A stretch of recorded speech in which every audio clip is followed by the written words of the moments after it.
Hi everyone, ഇന്ന് നമ്മൾ discuss ചെയ്യുന്നത് the earth in the solar system എന്ന ലെസൺ ആണ്. സോ ഈ ഒരു ലെസണിൽ നമ്മൾ നമ്മുടെ എർത്ത് അതുപോലെ തന്നെ സോളാർ സിസ്റ്റം, പ്ലാനറ്റ്സ് ഇതിനൊക്കെ പറ്റിയിട്ടാണ് പഠിക്കുന്നത്. How wonderful it is to watch the sky after the sunset. One would first notice one or two bright dots shining in the sky. Soon you would see the number of increasing. You cannot count them anymore. The whole sky is filled with tiny shining objects. Some are bright, others are dim. It seems as the sky is studded with diamonds. But if you look at them carefully, you will notice some of them do twinkle and others do not twinkle. So നമ്മുടെ സ്കൈയിൽ നമ്മൾ നോക്കുകയാണെങ്കിൽ കുറെ tiny shining like objects ഉണ്ട്, diamond പോലെ studded ആയിട്ടുള്ളത്. അവരൊക്കെ ആരാണ്? Stars ആണ് അല്ലെ. കുറെ പേര് അവരിൽ എന്ത് ചെയ്യും? ട്വിങ്കിൾ ചെയ്യും. കുറച്ച് പേര് എന്ത് ചെയ്യില്ല? ട്വിങ്കിൾ ചെയ്യില്ല. അവർ ജസ്റ്റ് ഗ്ലോ ചെയ്യേ ഉള്ളൂ. As along with these bright objects, you may also see the moon most of the days. അല്ലെ. It may, however, appear different times in different shapes and different positions. അപ്പൊ moon appear ചെയ്യുന്നത് പല ഷേപ്പിലും പല പൊസിഷൻസിലും ഓരോന്നും പല സമയങ്ങളിലുമായിട്ടാണ്. You can see the full moon only once in about a month's time. It is a full moon night or Purnima. A fortnight later, you can see it all. It is a new moon or Amavasya. So full mooniനെയാണ് Purnima എന്ന് പറയുന്നത്. അതുപോലെ തന്നെ new moon വരുന്ന ദിവസം അമാവാസ്യ എന്നാണ് പറയുന്നത്. On this day, you can watch the sky the best, providing the clear night. നല്ല clear sky ആണെങ്കിൽ നല്ല അടിപൊളിയായിട്ട് ഫുൾ മൂൺ ഒക്കെ നമുക്ക് കാണാൻ സാധിക്കും. Do you wonder why can't we see the moon and all the tiny bright objects during the time? അതൊരു important question ആണ്. ബിക്കോസ് എന്തുകൊണ്ടാണ് നമുക്ക് പകലൊന്നും മൂണിനെയോ അതുപോലെ തന്നെ സ്റ്റാർസിനെയോ ഒന്നും കാണാൻ പറ്റാത്തത്? കാരണം it is because a very bright light of the sun does not allow us to see all the bright. അപ്പൊ സണ്ണിന്റെ പ്രകാശം കാരണം നമുക്ക് ബാക്കിയുള്ള ഒബ്ജക്ട്സിനെ കാണാൻ പറ്റത്തില്ല. The sun, the moon and the other tiny objects shining in the night sky is called the celestial bodies. Okay, അപ്പൊ celestial bodies എന്ന് പറയുന്നത് big and hot ആണ്. They are made up of gases and they have their own heat and light. Okay, these celestial bodies are cold stars. അപ്പൊ celestial ബോഡീസിനെ തന്നെയാണ് എന്ത് stars എന്ന് പറയുന്നത്. നമ്മുടെ സണ്ണും എന്താണ്? ഒരു സ്റ്റാർ ആണ്. നമ്മുടെ sun is a star. Countless twinkling stars in the night sky are similar to sun. അപ്പൊ ഓരോ നമ്മൾ ആകാശത്ത് കാണുന്ന സ്റ്റാർ എന്ന് പറയുന്നത് സിമിലർ ടു സൺ തന്നെയാണ്. But we don't feel the heat and light. കാരണം എന്താണ്? അവർ ഭയങ്കര ഭയങ്കര ഭയങ്കര ദൂരെയാണ് നമ്മുടെ അടുത്തത്. അതുകൊണ്ടാണ് നമുക്ക് ആ സ്റ്റാർസിന്റെ ഹീറ്റോ ലൈറ്റോ ഒന്നും നമുക്ക് കേൾക്കാത്തത്. നമുക്ക് ആകെ കിട്ടുന്നത് ആരുടെ ഹീറ്റ് ആൻഡ് ലൈറ്റ് ആണ്? സണ്ണിന്റെ ഹീറ്റ് ആൻഡ് ലൈറ്റ് ആണ്. Okay, you must have noticed the objects look smaller than seen from the distance. How smaller an aeroplane looks when it flies at a great height. നമുക്കറിയാം, ഒരു aeroplane ഇപ്പൊ എയർപോർട്ടിൽ park ചെയ്തിട്ടേക്കണെങ്കിൽ നമുക്ക് കാണുമ്പോൾ ഭയങ്കര huge ആയിരിക്കും. പക്ഷെ അത് ആകാശത്ത് പറക്കുമ്പോൾ ഭയങ്കര ടൈനി ആണല്ലോ അല്ലെ. While watching the night sky, you may have noticed various patterns formed by different group of stars. അപ്പോൾ patterns formed by group of starsനെയാണ് കോൺസ്റ്റലേഷൻ എന്ന് പറയുന്നത്. Ursa Major, Big Bear are such constellation. One of the most easily recognizable constellation is Saptarshi. Saptarshi എന്ന് പറയുന്നതാണ് നമുക്ക് ഏറ്റവും recognise ചെയ്യാൻ പറ്റുന്ന ഒരു constellation. It is a group of 7 stars. സപ്ത മീൻസ് എന്താണ്? 7 എന്നാണ് meaning. That forms the part of Ursa Major കോൺസ്റ്റലേഷന്റെ ഭാഗമാണ് ഈ ഒരു സപ്തർഷി എന്ന് പറയുന്നത്. ആ someone elder in your family neighborhood to show you more planets, constellations in the sky. നിങ്ങളൊന്ന് ഗൂഗിളിൽ പോയിട്ട് കോൺസ്റ്റലേഷൻ അടിച്ചു കൊടുത്താൽ നിങ്ങൾക്ക് ഡിഫറെന്റ് വെറൈറ്റീസ് ഓഫ് പാറ്റേൺസ് കാണാൻ പറ്റും സ്റ്റാർസ് കൊണ്ടുള്ളത്. പിന്നെ പല ആപ്സിലും നമുക്ക് കോൺസ്റ്റലേഷൻസ് ഒക്കെ വ്യൂ ചെയ്യാൻ പറ്റും. In ancient times, people used to determine the direction during the night with the help of stars. അപ്പൊ പണ്ട് കാലങ്ങളിൽ ഡയറക്ഷൻ ഒക്കെ കണ്ടുപിടിച്ചത് സ്റ്റാറിന്റെ ഹെൽപ്പോട് കൂടിയിട്ടാണ്. സോ അതിൽ ഏറ്റവും ഇമ്പോർട്ടന്റ് ആയിട്ടുള്ള ഒരു സ്റ്റാർ എന്ന് പറഞ്ഞാൽ the North Star indicate the north direction, and it is also called the pole star. So it remains in the same position in the sky. We can locate the position of the pole star with the help of Saptarshi. അപ്പൊ നമ്മൾ നോക്കുമ്പോൾ സപ്തർഷിയുടെ ഇതാണ് നമ്മുടെ സപ്തർഷി, ഈ ഒരു constellation. അതിന്റെ ഈ ഒരു 2 സ്റ്റാർസിന്റെ നേരെ പൊക്കത്ത് വരുന്ന സ്റ്റാർ ആയിരിക്കും നോർത്ത് സ്റ്റാർ എന്ന് പറയുന്നത്, അല്ലെങ്കിൽ നമ്മുടെ പോൾ സ്റ്റാർ എന്ന് പറയുന്നത്.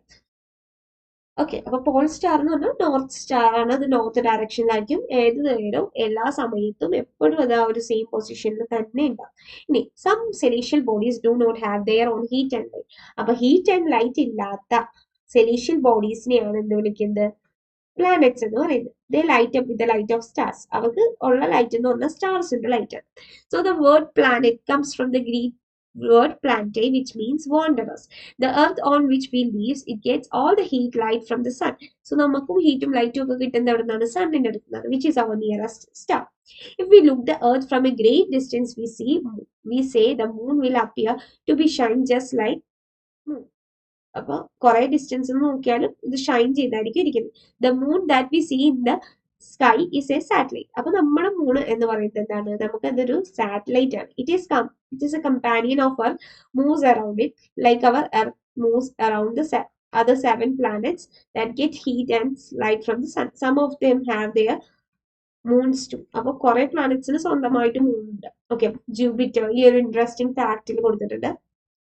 Jupiter, Uranus have ring around them. അവർക്കൊരു ring ഉണ്ട്. And the belt of small debris, the rings may be seen on the earth with the help of powerful telescopes ഒക്കെ use ചെയ്ത് നമുക്ക് ഈ ഒരു കോൺസ്റ്റലേഷൻ ഒക്കെ നന്നായിട്ട് വ്യൂ ചെയ്യാൻ പറ്റും എന്നാണ് പറയുന്നത്. ഇനി the solar system, the sun, 8 planets, satellites and some other celestial bodies and known as asteroids and meteoroids. അപ്പൊ sun, 8 planets, satellite, celestial bodies, asteroides, meteoroids, ഇതെല്ലാം ചേർന്നിട്ടാണ് നമ്മുടെ സോളാർ സിസ്റ്റം ഫാമിലി ഉണ്ടാവുന്നത്. ആൻഡ് അതിന്റെ നടുക്ക് നമ്മുടെ ഹെഡ് ആരാണ്? ഹെഡ് എന്ന് പറയുന്നത് സൺ ആണ്. So sun is the centre of the solar system. It is huge and made up of hot gases വെച്ചിട്ടാണ് ഉണ്ടാവുന്നത്. അപ്പൊ അതിന്റെ അകത്ത് ഒരു പുള്ളിങ് ഫോഴ്സ് ഉണ്ട്. ആ ഒരു ഫോഴ്സ് കാരണമാണ് എല്ലാവരും കൂടെ നമ്മുടെ സോളാർ സിസ്റ്റത്തിൽ ബൈൻഡ് ചെയ്തിരിക്കുന്നത്. The sun is the ultimate source of heat and light. അപ്പൊ സൺ ആണ് മെയിൻ സോഴ്സ്, ഹീറ്റും ലൈറ്റും കിട്ടുന്ന main source. But the tremendous heat is not felt so much on us because of the, despite being the nearest star, it is far away from us. It is 150 million kilometers away from us. എന്ന് പറഞ്ഞാലും നമ്മുടെ ഏറ്റവും അടുത്ത star ആണെങ്കിൽ കൂടിയും അത് 150 million kilometres അപ്പുറമാണ്. ബാക്കിയുള്ള സ്റ്റാർസ് ഇതിലും കൂടുതൽ ഡിസ്റ്റൻസിലായിരിക്കും ഉണ്ടാവുന്നത്. Okay, planet. There are 8 planets in our solar system. In the order of the distance from the sun. അപ്പോൾ സണ്ണിന്റെ ഡിസ്റ്റൻസ് ബേസ് ചെയ്തിട്ടാണ് ഈ 8 പ്ലാനറ്റ്സിനെ നമ്മൾ നെയിം ചെയ്യുന്നത്. Mercury, Venus, Earth, Mars, Jupiter, Saturn, Uranus, Neptune. My very efficient mother just served us nuts. അതൊരു കോഡാണ്, ഇത് പഠിക്കാനുള്ള ഒരു ഈസി വേ ഓഫ് കോഡാണ്. Okay, so all the 8 planets of the solar system moves around the സണ്ണിന്റെ fixed പാത്തിലാണ് move ചെയ്യുന്നത്. ആ ഒരു ഫിക്സഡ് പാത്തിന്റെ പേരാണ് ഓർബിറ്റ്. ഇനി മെർക്കുറി ആണ് ഏറ്റവും അടുത്തുള്ള സണ്ണിനോട് ഏറ്റവും അടുത്തുള്ള പ്ലാനറ്റ്. അത് 88 ഡേയ്സ് കൊണ്ട് ഒരു റൗണ്ട് ഓർബിറ്റിൽ കംപ്ലീറ്റ് ആക്കും. അതുപോലെ വീനസ് എന്ന് പറയുന്നത് എർത്തിന്റെ ട്വിൻ ആയിട്ടാണ് കൺസിഡർ ചെയ്യുന്നത്. നമ്മുടെ അതേപോലത്തെ സൈസും ഷേപ്പും ഒക്കെയാണ് വീനസിനുള്ളത്. ടിൽ റീസെന്റ് മീൻസ് അതിൽ 2006 ആണ് കൊടുത്തിരിക്കുന്നത്. പ്ലൂട്ടോ നമ്മൾ എന്ത് ചെയ്തു? പ്ലാനറ്റിൽ നിന്ന് കളഞ്ഞിട്ടുണ്ട്. അതിനു മുമ്പ് വരെ പ്ലൂട്ടോ ഒരു പ്ലാനറ്റ് ആയിരുന്നു. പക്ഷെ ഈ ഒരു 2006 ശേഷം പ്ലൂട്ടോനെ ഒരു പ്ലാനറ്റ് ആയിട്ട് കൺസിഡർ ചെയ്യുന്നില്ല. അതിനെ ഒരു ഡ്രോഫ്കുള്ളൻ പ്ലാനറ്റ് എന്നാണ് വിളിക്കുന്നത്. ഓക്കെ, അപ്പൊ നമുക്ക് നോക്കിക്കേ, സൺ ഇവിടെ ഉണ്ട്. സൺ കഴിഞ്ഞിട്ട് മെർക്കുറി, പിന്നെ വീനസ്, എർത്ത്, മാർസ്, അത് കഴിഞ്ഞിട്ട് ഒരു ആസ്ട്രോയിഡ് ബെൽറ്റ് കാണാൻ പറ്റും. പിന്നെ ജൂപ്പിറ്റർ ഉണ്ട്, സാറ്റേൺ ഒരു റിംഗ് ഉണ്ട്, പിന്നെ Uranus, then our Neptune. Okay, so next one is Earth. Earth is the third nearest planet ആണ് in the size and the 5th largest പ്ലാനറ്റും കൂടിയാണ്. അത് കുറച്ച് പോൾസിന്റെ അവിടെ കുറച്ച് ഫ്ലാറ്റ് ആയിരിക്കും, ഇങ്ങനത്തെ ഒരു ഷേപ്പിലാണ് ഉണ്ടാവുന്നത്. സോ നമ്മുടെ എർത്തിന്റെ ഷേപ്പ് എന്ന് പറയുന്നത് ജിയോയിഡ് ഷേപ്പ് എന്നാണ് പറയുന്നത്. Geoid shape means Earth like shape എന്ന് പറഞ്ഞാൽ പോൾസ് കുറച്ചുകൂടി ഫ്ലാറ്റൻഡ് ആയിരിക്കും. The condition favourable to support life are possibly founded on Earth. എർത്തിൽ മാത്രമാണ് ലൈഫിന് സപ്പോർട്ട് ഉള്ളൂ. The earth is neither too hot nor too cold. It has water, air, and it is very essential for our survival. നമ്മുടെ സർവൈവലിന് ഏറ്റവും essential ആണ്. പിന്നെ earth has life supporting gases like oxygen ഉണ്ട്. Because of these reason, earth is a unique planet in our solar system. So ഇവിടെ life possible ആകും എന്നുള്ളതാണ് ഒരു ഏറ്റവും ഇമ്പോർട്ടന്റ് ആയിട്ടുള്ള ഒരു യൂണീക്നെസ്. അതുകൊണ്ടാണ് നമ്മൾ എർത്ത് എന്താണ് ഒരു യൂണീക് പ്ലാനറ്റ് എന്ന് പറയുന്നത്. From the outer space the earth appear blue because 1/3 of the surface is covered by water, which is the blue planet. അപ്പോൾ ബ്ലൂ പ്ലാനറ്റ് എന്ന് വിളിക്കുന്നത് അതുകൊണ്ടാണ്, കാരണം 2/3 എന്ന് വെച്ച് കവേർഡ് ആണ്, വാട്ടർ വെച്ചിട്ട് കവേർഡ് ആണ്. Okay, next one is moon. So our earth has the only one satellite. Natural satellite ആയിട്ട് ഒന്നേ ഉള്ളൂ, അതാണ് നമ്മുടെ മൂൺ. സോ അതിന്റെ ഡയമീറ്റർ എന്ന് പറയുന്നത് 1/4 of that earth. It appears big it is nearer to our planet. കുറച്ചെങ്കിലും വലുതായിട്ട് കാണാൻ പറ്റുന്നത് എന്തുകൊണ്ടാണ്? കാരണം എർത്തിന്റെ അടുത്ത് എന്നും പറഞ്ഞ് ഭയങ്കര അടുത്തല്ല, 3,84,400 kilometers away ആണ്. Now you can compare the distance from, okay, the moon moves around the earth in 27 days വെച്ചിട്ടാണ് എർത്തിന് ചുറ്റും മൂൺ കവർ ചെയ്യുന്നത്. It takes same times to complete one spin. ഒരു സ്പിൻ കംപ്ലീറ്റ് ചെയ്യാനും എക്സാക്ട്ലി അത്രയും time തന്നെ എടുക്കും. അതുകൊണ്ടാണ് നമുക്ക് only one side of the moon is visible to us on earth. അതുകൊണ്ടാണ് നമുക്ക് ഒരു സൈഡ് മാത്രം വിസിബിൾ ആവുന്നത്. The moon does not have the conditions favourable for life. അവിടെ ലൈഫ് സപ്പോർട്ട് ആവില്ല, ബട്ട് അവിടെ മൗണ്ടെയിൻസ്, പ്ലെയിൻസ്, ഡിപ്രഷൻസ് ഒക്കെ അവിടെ ഉണ്ട് ആ ഒരു സർഫസിൽ. These cast downs the moon surface. Okay, next one is asteroids. Apart from stars, planets, and satellites, there are numerous tiny bodies which is moving around the sun. That is known as asteroids. They are found in between the orbit of Mars and Jupiter. Mars and Jupiter ഇടയിലാണ് asteroids ഉള്ളത്. Scientists has viewed the asteroids are the part of the planet. പ്ലാനറ്റിന്റെ തന്നെ ഭാഗങ്ങളാണ്, പക്ഷെ കുറെ വർഷങ്ങൾക്ക് മുമ്പ് explored ആയിട്ടുള്ള parts ആണെന്നാണ് പറയുന്നത്. ഇനി മെറ്ററോയിഡ്സ് എന്ന് പറഞ്ഞാൽ സ്മോൾ പീസസ് ഓഫ് റോക്സ് ആണ് which moves around the sun. സണ്ണിന് ചുറ്റും മൂവ് ചെയ്യുന്നതാണ്. That is meteoroids. Sometimes these meteoroids come near the Earth and tends to drop upon it. വീഴണ പോലെ തോന്നും. മീൻസ് മെറ്ററോയിഡ്സ് നമ്മുടെ എർത്തിന്റെ അടുത്തോട്ട് വരും. During this process, due to the friction കാരണം the air they get heated up and burn it. Air നമ്മളെ ഒരു പല ലെയേഴ്സിൽ നിന്ന് വന്നത് കൊണ്ട് തന്നെ അതിന് തീ പിടിച്ചത് നശിഞ്ഞു പോകാനാണ് സാധ്യത. അതുകൊണ്ട് തന്നെ അതൊരു ഫ്ലാഷ് ഓഫ് ലൈറ്റ് ആകാശത്ത് കാണിക്കും. Sometimes the meteoroids without being completely burns false on the Earth and creates A hollow. ചില നേരങ്ങളിൽ അത് താഴത്തോട്ട് വീഴാറും ഉണ്ട്. എന്നിട്ട് ആ ഒരു സ്ഥലത്ത് ഒരു ഹോളോ ക്രിയേറ്റ് ചെയ്യും, ഒരു കുഴി പോലെ ഇങ്ങനെ ക്രിയേറ്റ് ചെയ്യും. Do you see the whitish board band like a white glowing path on the sky? Means ആകാശത്ത് വാൽ നക്ഷത്രം എന്നൊക്കെ പറയുന്നത് അതുപോലെ. It is a cluster of millions of stars in the band of Milky Way galaxy. നമുക്കൊരു Galaxy ഉണ്ട്, നമ്മളുള്ള ഗാലക്സിയുടെ പേരാണ് milky way Galaxy.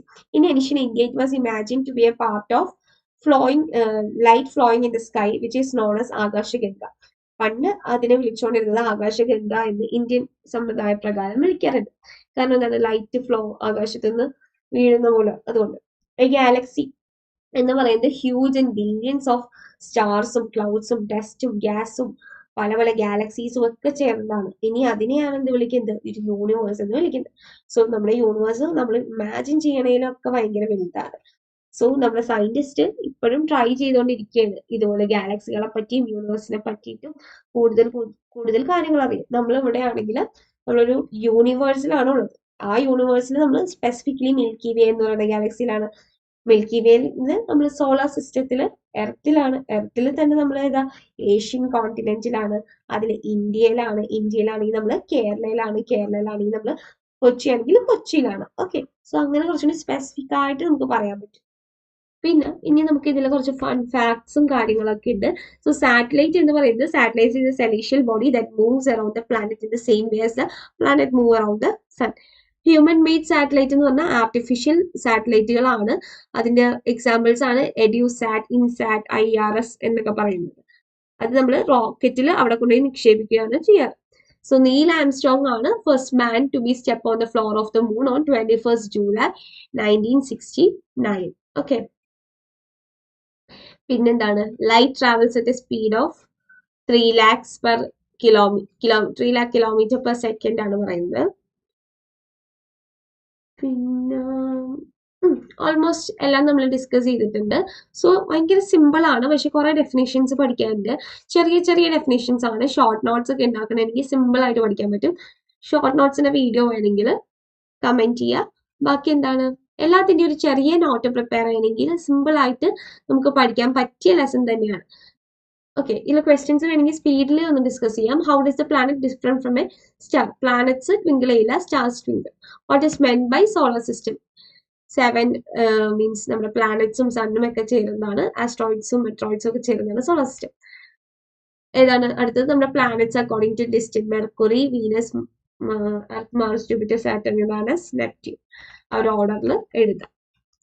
Then why Earth is called unique planet? Because life possible ആയിട്ടുള്ള ഒറ്റൊരു പ്ലാനറ്റ് ഉള്ളൂ. പിന്നെ why do we see one side of the moon? Because it takes exactly 27 days to rotate. അതുകൊണ്ടാണ് കാണാത്തത്. What is a universe? Universe എന്ന് പറഞ്ഞാൽ പല പല ഗാലക്സീസും ഒക്കെ കമ്പൈൻ ചെയ്യുന്ന ഒരു യൂണിവേഴ്സിലാണ്. എർത്തിന്റെ ട്വിന്ന് വീനസ് ആണ്. Third nearest planet. Third nearest planet നമ്മൾ ഈ ഒരു ചാർട്ട് നോക്കിയാൽ നമുക്ക് മനസ്സിലാവും. Mercury, Venus, Earth. എർത്ത് ആണ് തേർഡ് പ്ലാനറ്റ്. ഓക്കെ, ഇനി all planets move around the സണ്ണിന്റെ എന്ത് പാത്തിലാണ്? ഒരു elongated പാത്തിലാണ്. Then the polar stars indicate the direction of the north direction. The asteroids are found between the Mars Jupiter group of dash forms various patterns. Stars forms various pattern called the constellation. Huge system of stars is called അത് നമ്മുടെ galaxy. Dash is the closest celestial body to our Earth. Moon ആണ് നമ്മുടെ closest celestial body. Third nearest planet, Earth. Planets do not have their own heat and light. Okay, the constellation. So നമ്മൾ എല്ലാ ക്വസ്റ്റ്യൻസും discuss ചെയ്തു. അത്യാവശ്യം എളുപ്പമുള്ള lesson ആണ്. Extra ക്വസ്റ്റ്യൻസും പഠിച്ചാൽ ഫുൾ മാർക്സ് നമുക്ക് എക്സാമിന് സ്കോർ ചെയ്യാൻ പറ്റും. Thank you.